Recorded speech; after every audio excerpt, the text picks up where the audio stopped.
Hello students, today we are going to start the first chapter of history, class 10th, the rise of nationalism in Europe. Children, as we have heard this thing that Duke Metternich has said, when France sneezes, the entire Europe catches the cold. इसका मतलब हुआ कि France में कोई छोटा सा भी काम अगर हो जाता था तो वो काम पूरे यूरोप में एक तरह का चेंज ला देता था।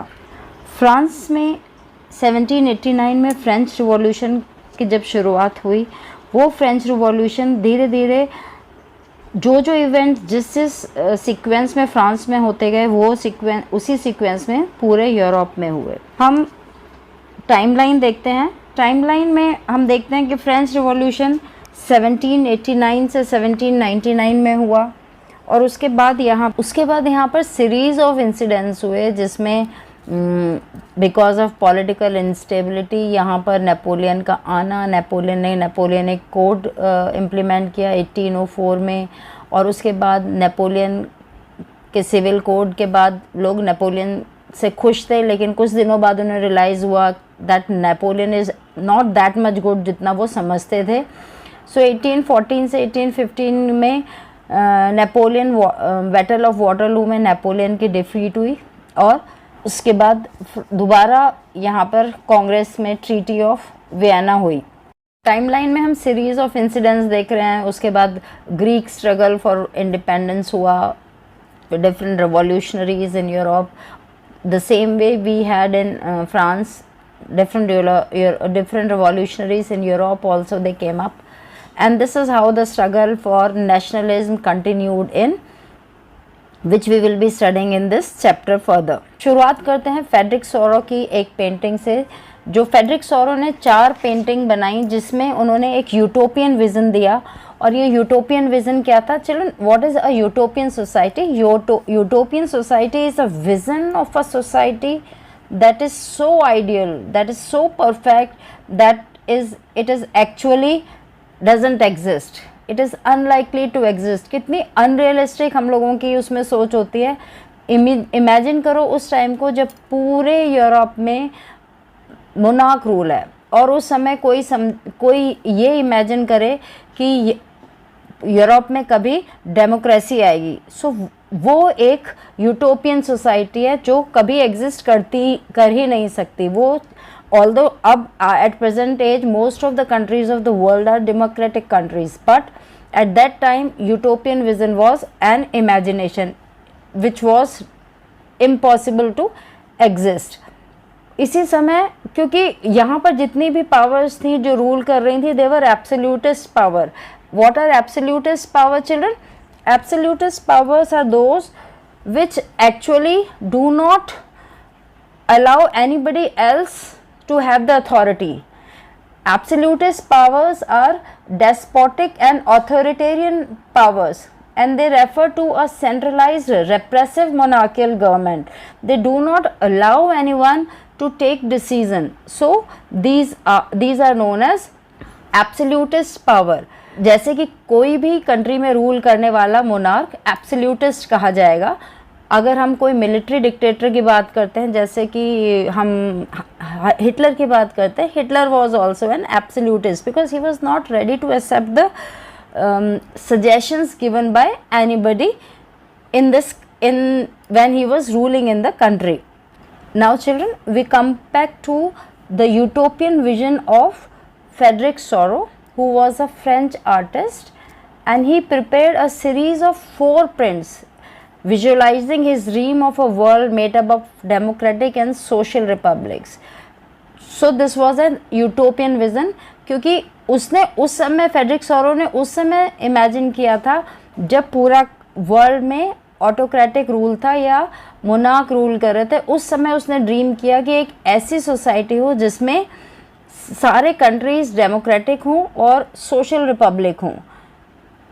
सो this was a utopian vision of Frederic सोरो.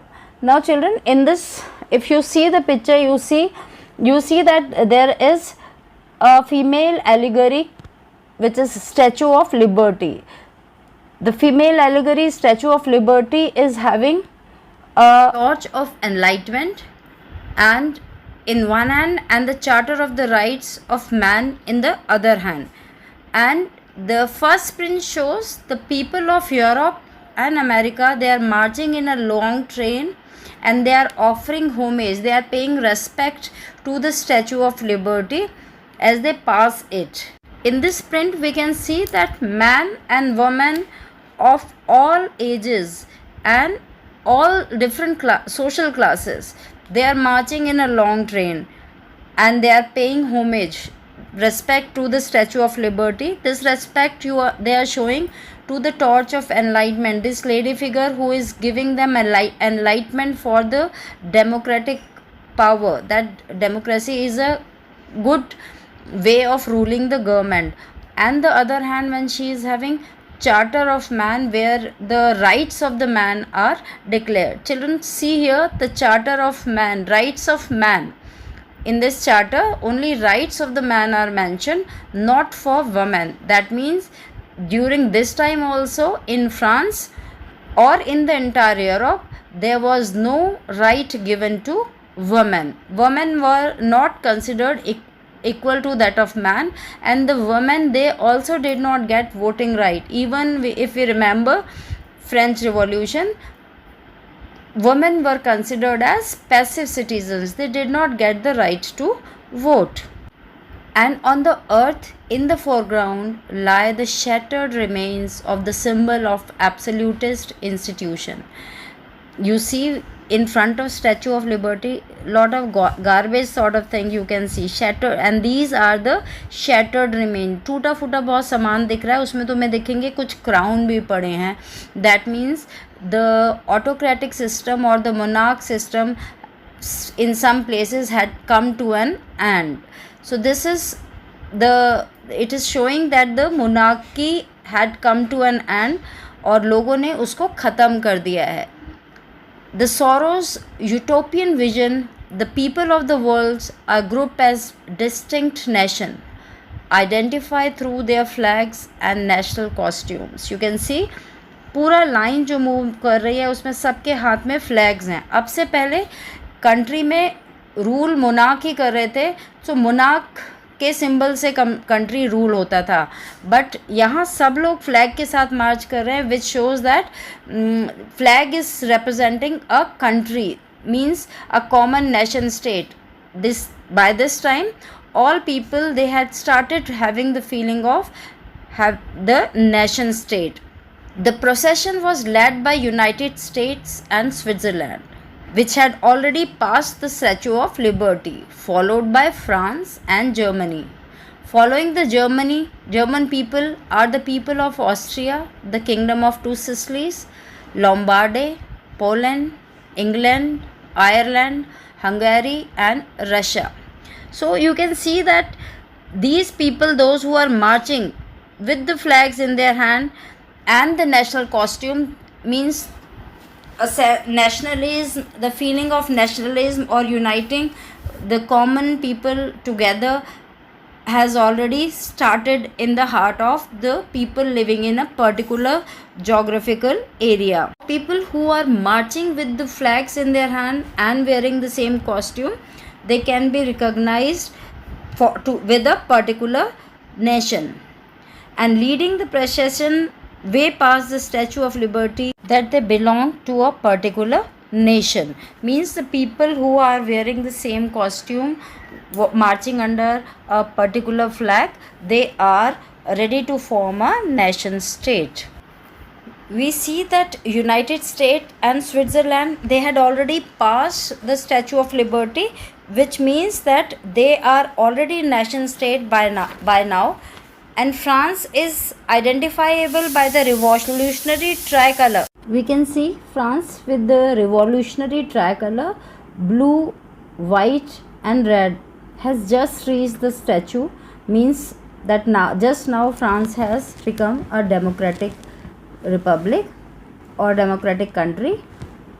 And behind France is Germany, which is wearing the black, red and gold flag. And this image, when Soro created in 1848, Germany, Germany was not a nation state. The flag which they were carrying, जो German flag लेके चल रहे थे, उससे ये पता चलता था that they want to become a nation state. और वो अपने जितने भी German speaking nationalities, German speaking language के लोगों को एक साथ करना चाहते थे.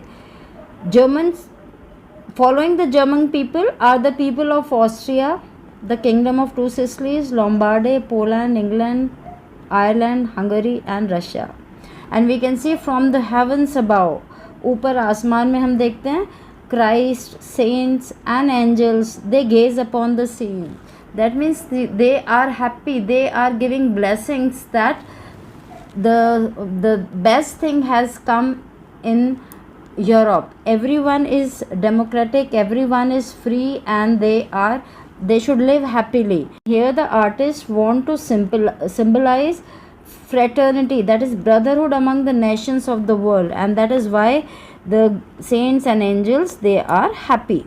See, in 19th century nationalism, it emerged as a force जिसने पूरे यूरोप में it brought sweeping changes in the political and mental world of the Europe.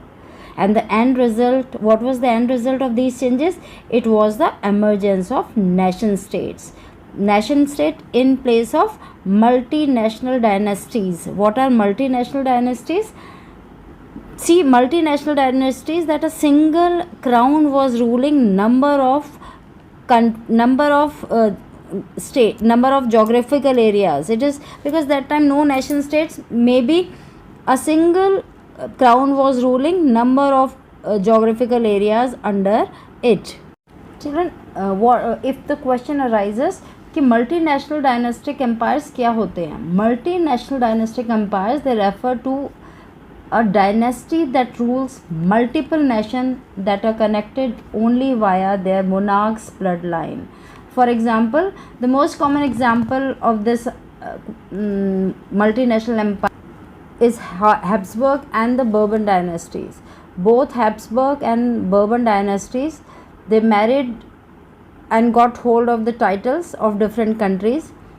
Say for example, till 1700, Habsburg monarchs, they ruled Spain and Austria, as well as they were also ruling some other smaller states. This way they were multi-dynastic rulers.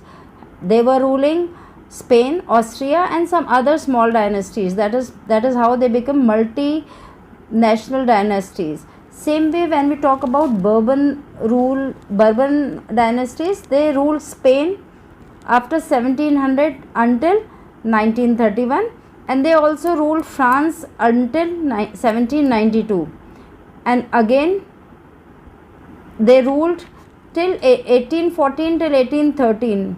Now children, please see source A, which tells about Ernest Renan. What was his explanation for what is a nation? As per Ernest Renan, he believed that existence of nations is a necessity. ज़रूरी क्यों है nations का होना? Because it ensures protection to all inhabitants. जो भी उसमें रहने वाले लोग हैं उनको, अगर हम एक एज अ नेशन हम लोग हैं तो it gives them protection. It ensures liberty to all inhabitant citizens. Freedom मिलती है जितने भी उस देश में रहने वाले लोग हैं. And it also ensures parliamentary form of government to its inhabitants. जो भी रूल्स और रेगुलेशंस बन रहे हैं वो उनके लिए बन रहे हैं, and they have all the right to participate in it through plebiscite. Children, what is plebiscite? Plebiscite is when you are voting for something whether in favor or against. So it is a direct vote by which the people of a region or a nation, they themselves decide to accept or reject a proposal. Like if any decision has to be taken by a government, then plebiscite can be done, whether, because there is a doubt whether people would like this decision to be implemented or not. So in that case plebiscite can be done and the citizens will vote, and if they get the vote in favor of the decision, that decision would be implemented, otherwise it would not be implemented. So according to Renan, a nation never has any real interest in annexing or holding on to a country against its will. The existence of nations is a good thing, a necessity even. Their existence is a guarantee of liberty which would be lost if the world had only one law and only one master. With this, I am ending my first video on this chapter, The Rise of Nationalism in Europe. The next video, I will start with the French Revolution and the idea of nation. Thank you.